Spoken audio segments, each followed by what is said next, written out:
5 ওয়াক্ত নামাজ কালাম পড়ে এরপরেও জাহান্নামে যাবে যারা, তারা হলো 17 শ্রেণীর লোক। আমরা এক নজরে আবারও বলে দিচ্ছি, হারাম খাদ্য যে গ্রহণ করে, 1, 2 আত্মীয়তার সম্পর্ক ছিন্ন করে যে, নাম্বার 3 প্রতিবেশীকে যে কষ্ট দেয়, নাম্বার 4 মা বাবার অবাধ্য সন্তান, মা বাবার কথা শোনে না সে, নাম্বার 5 উগ্র মেজাজি, তেড়া, গোয়ার, সবাইকে দমায় রাখে, এই টাইপের লোক।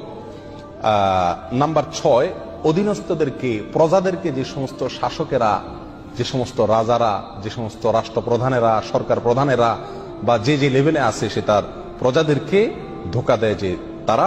নাম্বার 7 অন্যের সম্পদকে অন্যায়ভাবে আত্মসাৎকারী ব্যক্তি। নাম্বার 8 উপকার করে কারোর খোঁটা দেয় যে ব্যক্তি, সে জান্নাতে যাবে না।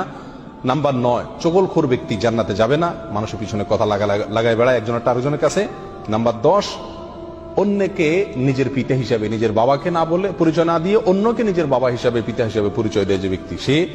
নাম্বার 11 গর্ব এবং অহংকার করে যে ব্যক্তি, যার মনের ভিতরে অহংকার আছে, সে জান্নাতে প্রবেশ করবে না। নাম্বার 12 রাসূলুল্লাহ সাল্লাল্লাহু আলাইহি সাল্লামকে যে ব্যক্তি ফলো করে না, তার নির্দেশকে মান্য করে না, সে ব্যক্তি।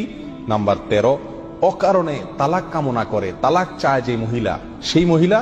নাম্বার 14 দুনিয়াবী উদ্দেশ্যে যারা এলেম শিখে, কোরআন হাদিস শিখে, এলেম অর্জন করে, আলেম হয় দুনিয়াবী উদ্দেশ্যে, দুনিয়ার কোনো ধান্দায়, আল্লাহকে খুশি করা ছাড়া অন্য কোনো ধান্দায়, তারা। নাম্বার 15 চুলে বা দাড়িতে কোনো জায়গায় কালো কলব, পিওর কালো কলব ব্যবহার করে যারা, তারা। এবং নাম্বার 16 যে কোনো ভালো কাজ করে সেখানে মানুষকে দেখানো, এটা ফলাও করা, প্রচার করা, এই উদ্দেশ্য থাকে যাদের, তারা। নাম্বার 17 ওয়ারিশকে বঞ্চিত করে তার হক থেকে, এরকম অভিভাবক। এই শ্রেণীর লোকেরা মুসলমান হয়েও জান্নাতি হতে পারবে।